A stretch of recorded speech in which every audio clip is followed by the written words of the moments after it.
Tugon sa pangangailangan ng mga apektadong pamilya ng OFW bunsod ng nagdaang bagyo, nagpaabot ng tulong ang pamahalaan sa Pampanga. Tunghayan ang ulat mula kay Jade Buhoy. Pinangunahan ni Pangulong Ferdinand R. Marcos Jr. at ang Department of Migrant Workers o DMW ang pamamahagi ng tulong sa mga pamilya ng Overseas Filipino Workers o OFW sa San Fernando, Pampanga noong October 3 ngayong taon. Layunin ng aktibidad na ito na magbigay ng agarang ayuda sa mga pamilyang naapektuhan ng mga nagdaang bagyo sa rehiyon. Bawat benepisyaryo ay tumanggap ng 5,000 piso mula sa DMW Action Fund at karagdagang 5,000 piso mula sa tanggapan ng Pangulo bilang direktang tulong pinansyal. Ang hakbang ito ay bahagi ng patuloy na programa ng pamahalaan upang matulungan ang mga Pilipinong patuloy na bumabangon mula sa mga kalamidad. Kasabay ng distribusyon ng ayuda, nilagdaan din ang Convergence Memorandum of Agreement o kalasag ng proteksyon.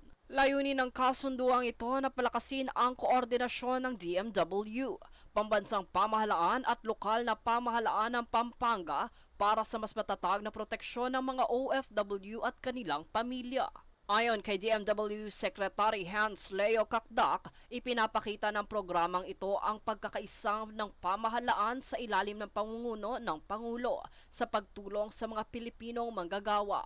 Pagbibigay diin pa niya na hindi lamang ayuda ang ibinibigay ng pamahalaan, kundi pati mga programang pangkabuhayan at proteksyon para sa mga OFW family. Dito nagpahayag din ng pasasalamat ang mga benepisyaryo sa tuloy-tuloy na suporta ng pamahalaan at sa malasakit ng Pangulo para sa mga mamamayan. Para sa kanila, ang naturang aktibidad ay pagkakaisa, pagtutulungan at malasakit ng pamahalaan para sa mga pamilyang Pilipino na patuloy na nagsusumika para sa ikauunlad ng ating bansa. Jade Buhoy, nag-uulat para sa Golden Nation Network.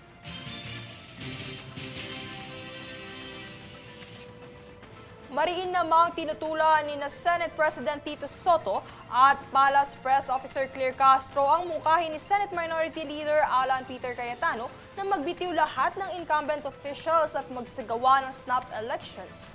Ayon kay Cayetano, ito ay para magkaroon ng espasyo ang gobyerno para sa clean slate. Tunghayan ang ulat.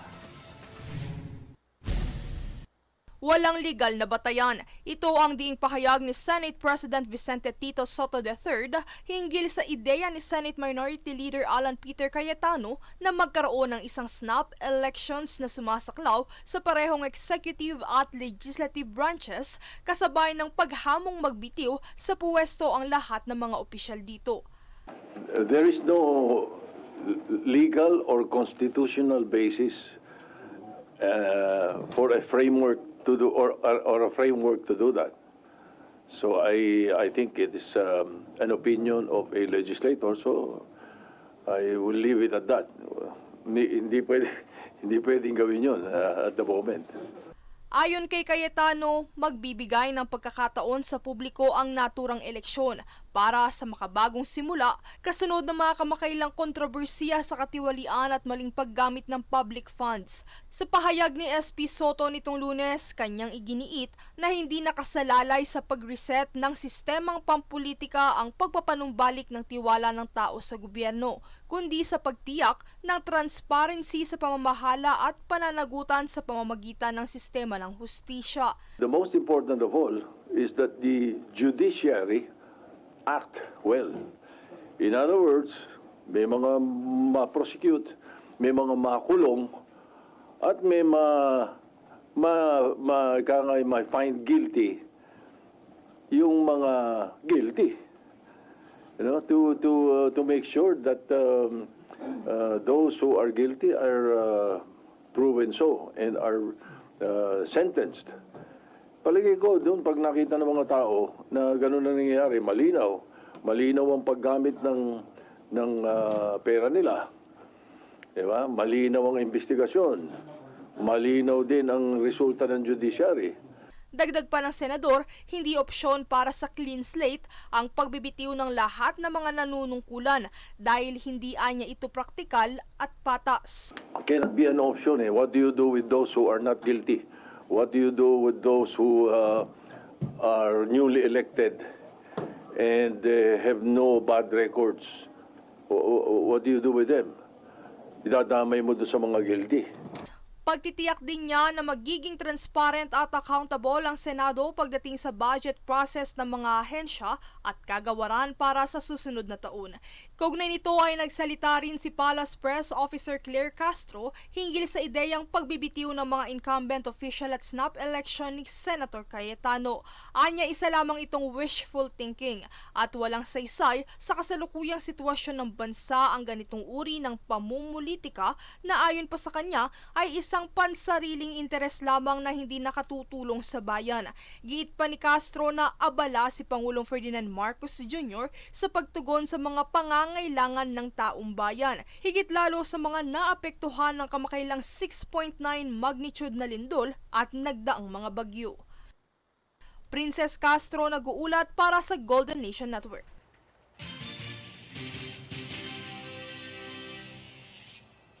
Samantala, ikinadismaya naman ni Senator Rafael Rapi Tulfo ang pagkatapyas ng budget ng DMW at OWA para sa susunod na taon. Tunghayan ang detalye. Ikinadismaya ni Senator Rapi Tulfo ang pagtapyas ng Department of Budget and Management o DBM para sa pondo ng Overseas Workers Welfare Administration o OWA at Department of Migrant Workers o DMW para sa taong 2026. Anya, modern heroes ang mga OFW at marapat anya na suportado sila ng gobyerno at lubos na mapangalagaan ang kapakanan, proteksyon at kanilang dignidad. Kasabay ng pagkilala ni Senator Erwin Tulfo sa makabuluhang kontribusyon ng mga manggagawang OFW sa ekonomiya ng bansa, suportado ng mga mambabatas na dumalo sa hearing ang budget amendments para sa karagdagang pondo ng dalawang ahensya.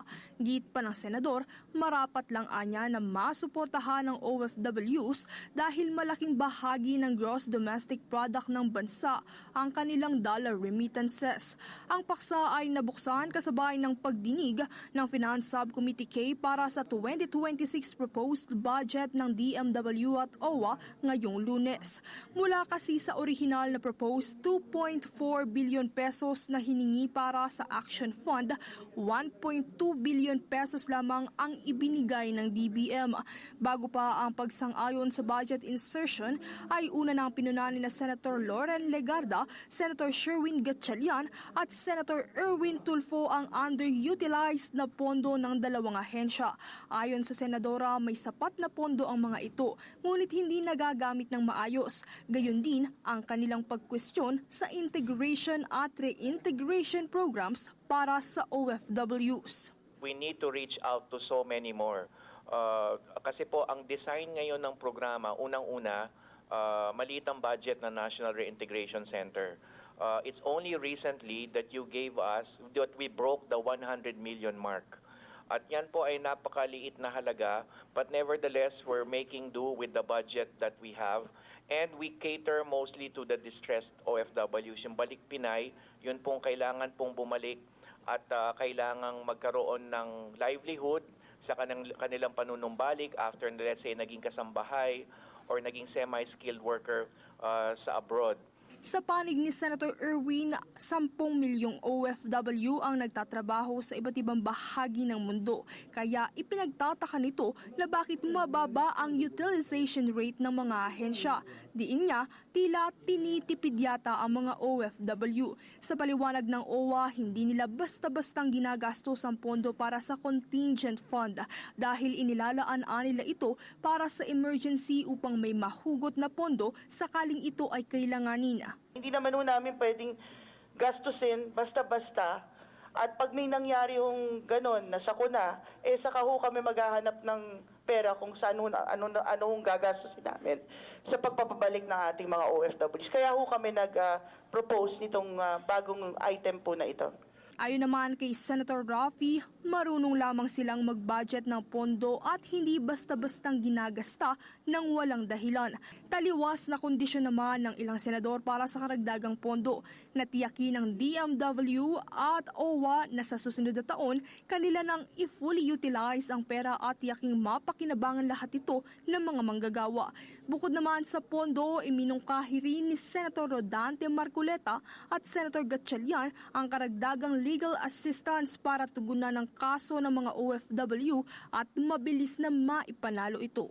Kasunod nito ay iniakyat na sa plenaryo ang rekomendasyon para sa amyendasyon ng naturang budget. Mula rito sa Senado, Princess Castro nag-uulat para sa Golden Nation Network.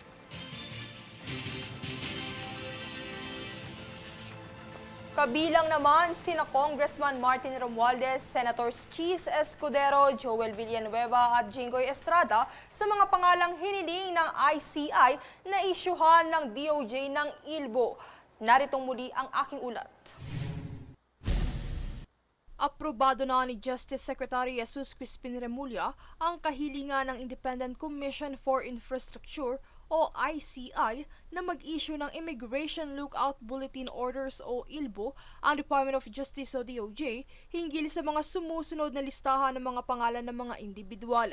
Ito ang kinumpirma ni Assistant Secretary Miko Clavano, tagapagsalita ng DOJ nitong Miyerkules. Kabilang sa listahan sina Senators Francis Escudero, Joel Villanueva, Jinggoy Estrada, former House Speaker at late 1st District Representative Martin Romualdez at iba pang kasalukuyan at dating opisyal na natag sa flood control scandal. Layon ng naturang kautusan na atasan ang Bureau of Immigration na mahigpit na subaybayan ang mga galaw ng paglalakbay ng mga individual na kabilang sa ILBO. Gayunpaman, hindi ito pumipigil sa kanila na umalis ng bansa. Liban na lamang kung ito ay galing sa Hold Departure Order na ipinag-uutos ng korte. Kaugnay nito ay matatandaang itinatag ni Pangulong Ferdinand Marcos Jr. ang Independent Commission for Infrastructure upang imbestigahan ang mga irregularidad sa mga proyekto ng flood control at iba pang infrastruktura. Ito ay batay sa kanyang pahayag na walang sino man ang ligtas sa pananagutan, gaano man kataas ang katungkulan nito. Sa panig naman ng ilang makabayan at sibikong grupo, sinabi ng kanilang Chairman Emeritus na si Dr. Jose Antonio Goytia na ang aksyong ito ng Pangulo ay pagpapakita ng matatag na paninindigan laban sa korupsyon sa pamahalaan. Giit niya, hindi lamang pagpapatupad ng reforma ang hakbang ni PBBM, kundi pagbabalik ng dangal at moralidad sa pamamahala. Malinaw rin anya na patunay ito ng seryosong hangarin ng Pangulo na linisin ang pamahalaan kaugnay ng mga anomalyang kasalukuyang iniimbestigahan.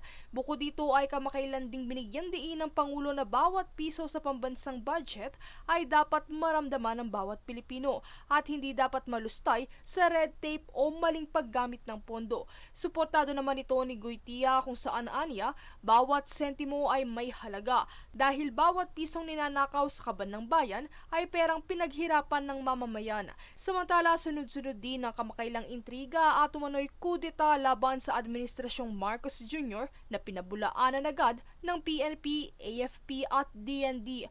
Ayon kay Goytia, layon lamang ng mga paninirang ito na hadlangan ng mga reforma ng administrasyon. Kasabay nito, nanawagan siya sa taong bayan na magkaisa sa likod ng Pangulo at ng kanyang advokasya para sa tapat na pamamahala. Princess Castro nag-uulat para sa Golden Nation Network.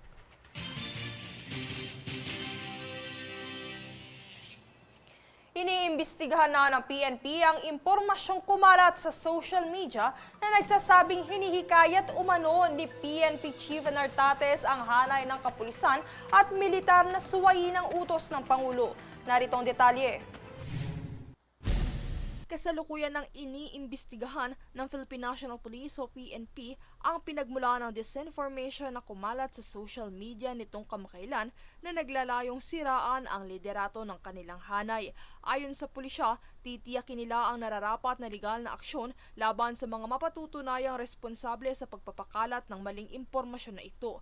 Sa isang pahayag sa opisyal na Facebook page ng PNP, ito ay kanilang tinag bilang categorically denied. Batay kasi sa post, hinihikayat umano ni Acting PNP Chief of Police Lieutenant General Jose Melencio Nartates Jr. ang pulisya, militar at iba pang uniform personnel na suwayin ang mga legal na kautusan ni Pangulong Ferdinand Marcos Jr.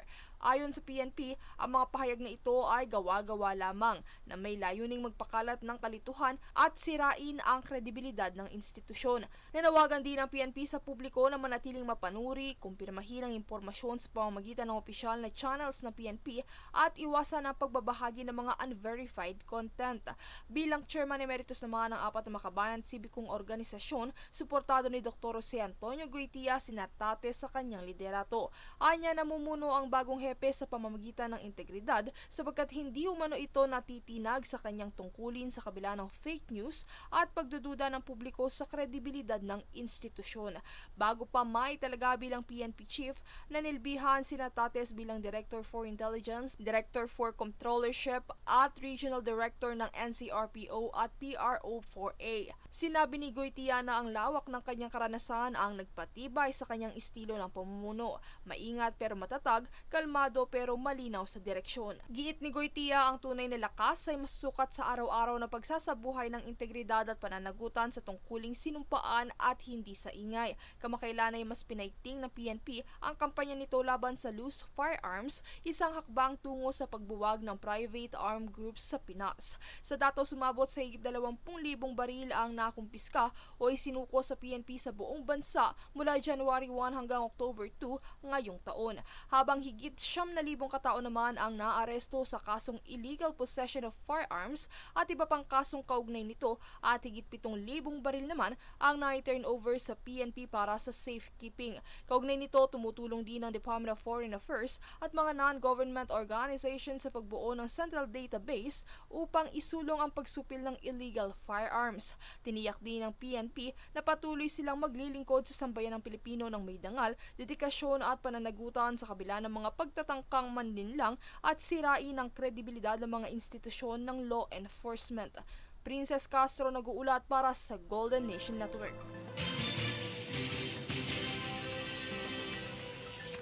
Samantala, mas mainam ang pagpapaliban ng Bangsamoro Autonomous Region in Muslim Mindanao o BARM parliamentary elections ngayong Oktubre ayon kay Presidential Advisor on the Peace Process, Secretary Carlito Galvez, dahil ito umano ay paraan para mas makapaghanda at masiguro ang tapat na halalan sa susunod na taon.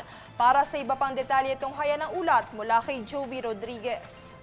The Bangsamoro peace process remains strong and robust. As I have told earlier, it continues to accelerate with all joint peace mechanisms implementing the deliverables to the letter and the spirit of the Bangsamoro Peace Agreement.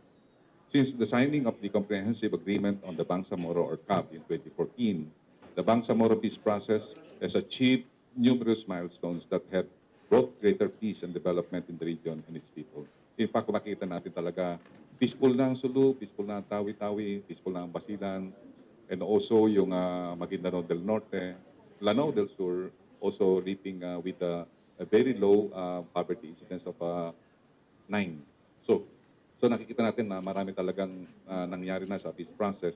Yan ang pahayag ni Office of the Presidential Advisor on the Peace Process, Secretary Carlito Galvez, sa gitna ng pangamba na posibleng epekto ng pagliliban ng Bangsamoro Autonomous Region in Muslim Mindanao o BARM parliamentary election sa kapayapaan sa Mindanao. Bukod pa rito, nanawagan si Secretary Galvez sa kanilang peace partners at iba pang sektor na suportahan ang mangyayaring BARM election sa susunod na taon. Hindi naman nakitaan ni Secretary Galvez ng masamang epekto ang postponement o pagliliban ng BARM parliamentary election, kundi anya mas maganda ito bilang preparasyon sa mas matapat na halalan para sa susunod na taon. Malaki po ang naging impact dahil kasi nagkaroon po tayo ng pushback ng 6 months. Pero nakikita natin, yun nga, mas maganda rin na merong mga delay na ganito para at least magkaroon tayo ng perfection dun sa legal infirmities ng tinatawag nating Bangsamoro Act. And I think it will give more time for the transitioning of the BARM, because I think that more time na maibigay sa kanila, mas maganda yung preparation. continuous engagement with the LGUs para at least we can assure that there will be an honest and peaceful elections this coming March. Matatanda ang kamakailang inanunsyo ng Korte Suprema na hindi na matutuloy ang parliamentary election matapos itong opisyal na ideklara na labag sa konstitusyon ang naturang Bangsamoro Act 77 o ang batas na naglilipat ng 7 distrito sa parlamento na orihinal na nakatalaga para sa Sulu. Sa kabilang banda, mariin namang pinabulaanan ni Undersecretary David Diciano ang isyu kamakailan sa pagkakaroon ng kudeta laban sa pamahalaan. Anya ang Armed Forces of the Philippines o AFP ay profesional at tungkulin lamang na protektahan ng ating bayan. I think yung armed forces naman po natin is very professional na po. They will not indulge in any political activity kasi yun po ang ating AFP po ay pagtatanggol nila yung bayan natin. Siyempre, yung mga rumors about yung mga nangyayari ngayon are completely out of their mandate po. Sa usaping kapayapaan nalagay naman sa BARM, binigyang din ni Secretary Galvez na mas peaceful na ang sitwasyon ngayon sa Mindanao dahil wala na ang mga Abu Sayyaf at sumusuko na rin ang iba pang mga rebelde sa pamahalaan. Nagtatransform na anya ang mga tao galing sa culture of violence papunta sa culture of peace. Samantala sa usaping flood control projects naman, sinabi ni Secretary Galvez na nakikipag-ugnayan siya at suportado anya si DPWH Secretary Dizon kaugnay ng investigasyon sa maanumalyang flood control projects sa bansa, partikular na sa Mindanao.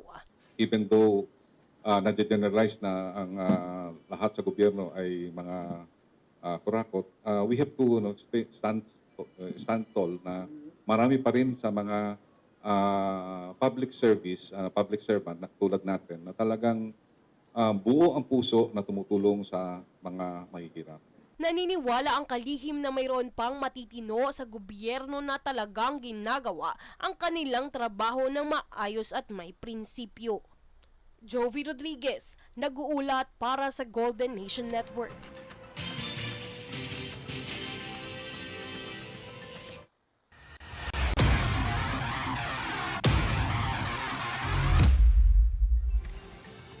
Sa balitang sports, muling nakaabot ng bagong career high sa Women's Tennis Association rankings si Filipina tennis ace Alex Ayala makaraang umakyat sa world ranking number 54 ang pwesto nito mula sa dating 58 spot sa kabila ng early out sa Wuhan Open. Sa kabila nito ay patuloy pa rin ang game season ng tennis star hanggang sa November. Sunod na pinaghahandaan ngayon ni Ayala ay ang kampanya sa Japan Open na tatakbo simula October 13 hanggang 19. Pagkatapos nito ay muli siyang lalaban sa Guangzhou Open sa October 20 hanggang 26 at Hong Kong Tennis Open na aarangkada naman sa October 27 hanggang November 2.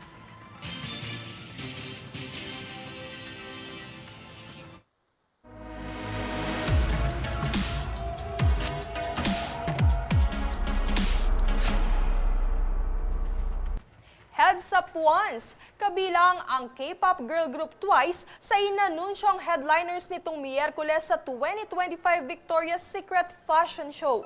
Bukod sa Twice, bubuuin din ni Karol G, Madison Beer at Missy Elliott ang all-female musical lineup sa prestihiyosong fashion show. Nakatakdang ganapin ang iconic event sa October 15 sa New York City kung saan magpe-perform sa runway ang nasa lineup kasama ang supermodels upang ipagdiwang ang music, fashion at empowerment.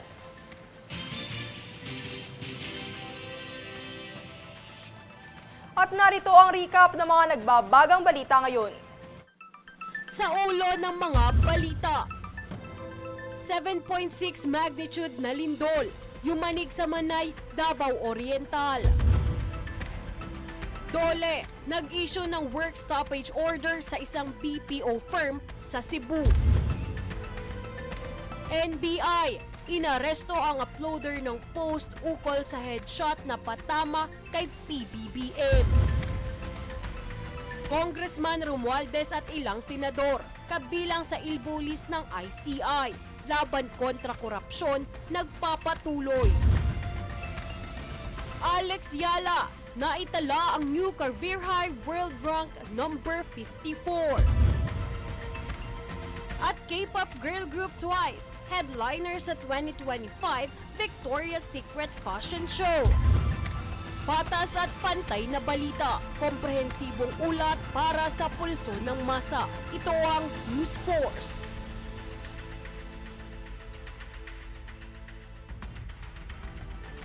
Yan ang pinakamainit na mga balita ngayong araw. Manatiling nakatutok sa aming mga ulat at updates sa aming Facebook page, facebook.com/Golden Nation Network, at mag-subscribe sa aming YouTube account, youtube.com/@Golden Nation Network. Ako si Princess Castro at ito ang News Force.